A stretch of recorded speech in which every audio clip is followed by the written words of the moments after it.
So now, since there's an altitude involved and not a leg, you're going to read the rule about the altitude.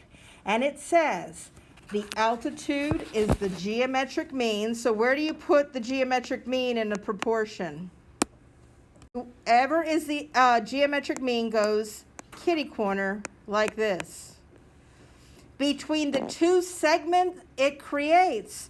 So this altitude creates this segment and this segment. Everybody see that? So you put X and 64. Everybody solve that and tell me what you get.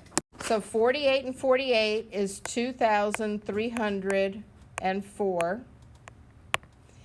equals 64X. So we divide that by 64.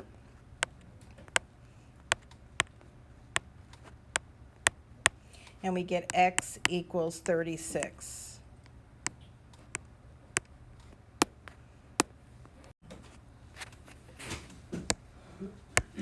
The altitude is the geometric mean, so we do X and X, because in this picture, the altitude's an X. Excuse my pencil, it's not working very well.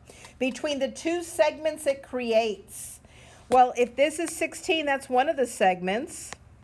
And it doesn't give me this one over here.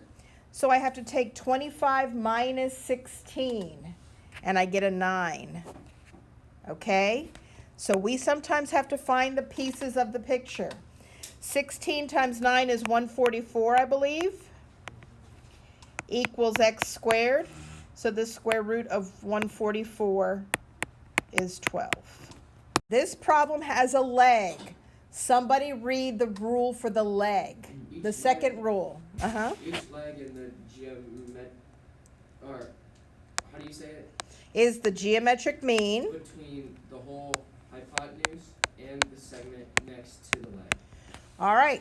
How much does the whole hypotenuse measure? 25. Everybody understand that? Yes.